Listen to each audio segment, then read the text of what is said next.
Welcome back to History of Afghanistan. Last time we witnessed Alexander the Great's grueling campaigns through Bactria and Sogdiana, facing fierce resistance, brutal terrain, and internal unrest.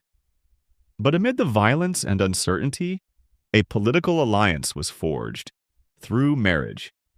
Today we explore the story of Alexander and Roxana, a royal union that sought to bridge two worlds, Greece and Central Asia. Was it love? Was it strategy? Or was it both? Let's find out.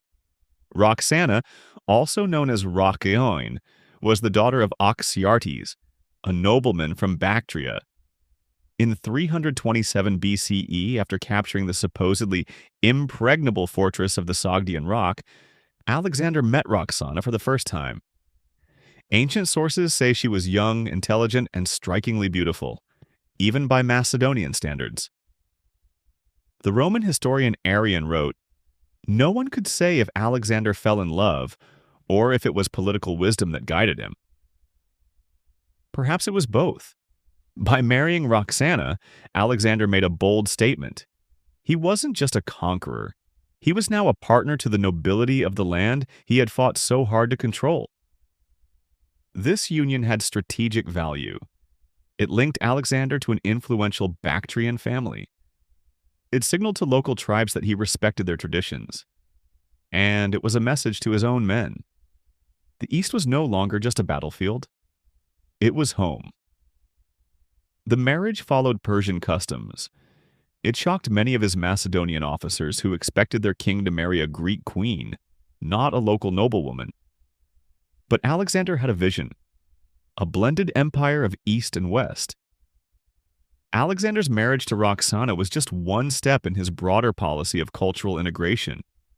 He encouraged his officers to marry local women, trained Persian youths in Greek military ways, and even held mass weddings in Susa. But these actions weren't universally accepted. Many of his veterans saw them as betrayals of Macedonian identity. The deep-rooted mistrust between Greeks and barbarians did not vanish overnight. Roxana, for her part, had to navigate a dangerous royal court, surrounded by soldiers who saw her as an outsider and rivals who saw her as a threat. In 323 BCE, Alexander died suddenly in Babylon. He was just 32 years old. Roxana was pregnant and gave birth to Alexander IV, his only legitimate son. But the empire he left behind had no clear heir.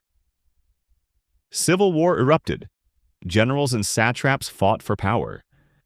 Roxana, fearing for her son's life, murdered Alexander's other wife, Statira, and possibly others in a desperate bid to protect her child's claim. It didn't matter. In 310 BCE, both Roxana and Alexander IV were executed by Cassander, a rival claimant to the throne. Their deaths mark the tragic end of a union that once symbolized unity between Greece and Afghanistan. The marriage of Alexander and Roxana was more than just a romantic tale. It was a political strategy, a cultural statement, and ultimately a human tragedy. It showed the promise of what could be achieved through respect and integration, and the price of ambition in an unforgiving world. Even today, their story remains one of the most compelling chapters in the history of Afghanistan. Thanks for watching History of Afghanistan. If you found this episode insightful, please like, subscribe, and share your thoughts in the comments. Next time, after Alexander, the Greco-Bactrian kingdom. We'll uncover how Greek rule survived in Afghanistan long after Alexander was gone. See you in the next chapter.